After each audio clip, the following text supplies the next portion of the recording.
Kandikoppa ZPH school గురించి నేను మాట్లాడుతున్నాను. ఈరోజు ఈ జడ్పీహెచ్ స్కూల్ మెయిన్ గేట్ ఆవరణలో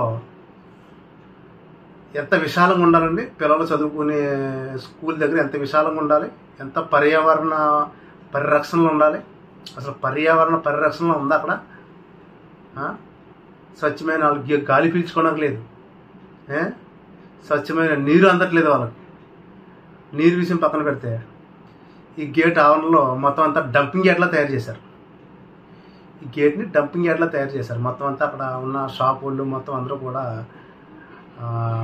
చెత్త చెదారం అంతా పడేసి, మొత్తం అంతా కూలిన పదార్థాలు వ్యర్థాలు మొత్తం అన్నీ అక్కడ పడేసి ఒక డంపింగ్ యార్డ్లా తయారు చేశారు.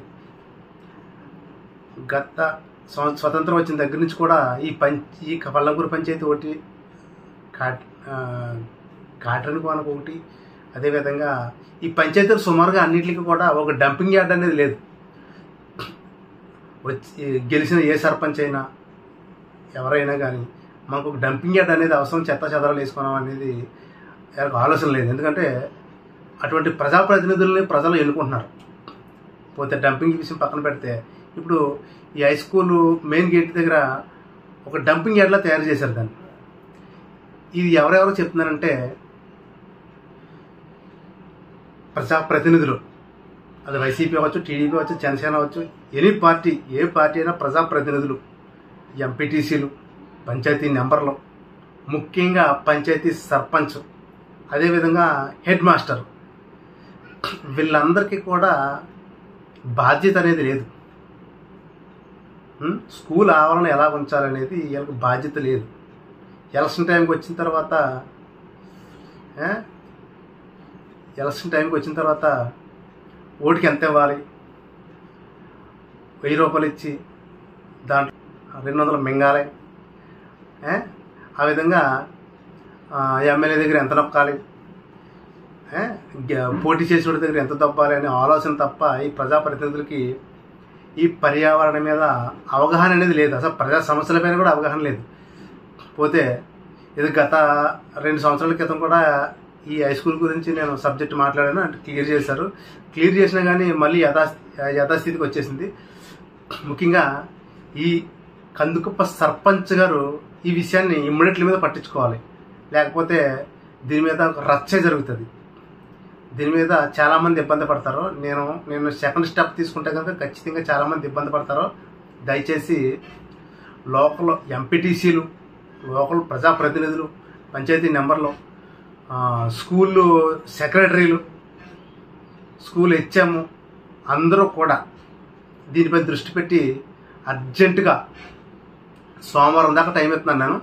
సోమవారం లోపు అక్కడ అది డంపింగ్ యార్డ్లా తయారు చేసిన వ్యర్థాలన్నీ కూడా తీసేసి, కావాల్సింటే పంచాయతీ సర్పంచ్ గారు మీరు ఒక జేసీబీ తెచ్చి మొత్తం అంతా క్లీన్ చేసి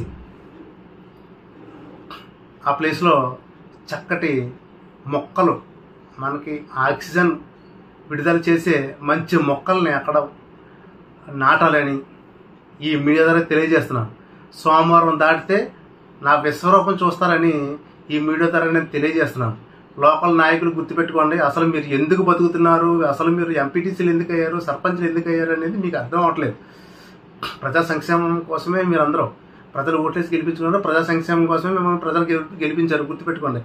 అక్కడ మొత్తం 2 పంచాయతీలు 3 పంచాయతీల స్టూడెంట్స్ అందరూ కూడా అక్కడికి చదువుకుంటున్నారు. ఎంత విశాలంగా ఉండాలండి అక్కడ. మొత్తం ఈ వ్యర్థాలు మొత్తం పడేసి ఆ కాంపౌండ్ ఎలా ఉంది కప్పుకొని ఆ వ్యర్థాల్లోకి, ఆ మీరు చేసిన డంప్లోకి, డంపింగ్ చేసిన ఆ వ్యర్థాల్లోకి మొత్తం అంతా ఈ పాములు, జర్రులు, తేళ్ళు, విషసర్పాలన్నీ దాంట్లోకి రావా? కౌకున విసరు దాన్ని గోడ దాటి లోపలికి వెళ్ళి ఏ స్కూల్ పిల్లలు కౌక్కుని ఏ లోపలికి వెళ్ళినా ఏంటి పరిస్థితి? ఏ నైట్ వెళ్ళి ఏ గదిలోనే దాక్కుంటాయి, పొద్దున్నే పిల్లలు కాటేస్తాయి. పరిస్థితి ఏంటి? మన పిల్లలే కదా. అసలు బుద్ధి ఉందా మీకు? ప్రజల ఓట్లతో గెలిచిన వాళ్ళు ప్రజా సంక్షేమం కోసం ఆలోచించాలి కదా. గుర్తుపెట్టుకోండి. నాకు సోమవారం దాకా టైం ఇస్తాను. కందుగొప్ప సర్పంచ్ గారికి ముఖ్యంగా చెప్తున్నాను, సోమవారం దాకా టైం ఇస్తాను. మొత్తం జేసీబీతో ఆ ప్లేస్ అంతా క్లియర్ చేసి ఆ ప్లేస్లో మొక్కల పాతాలని ఈ మీడియా ద్వారా నేను తెలియజేస్తున్నాను.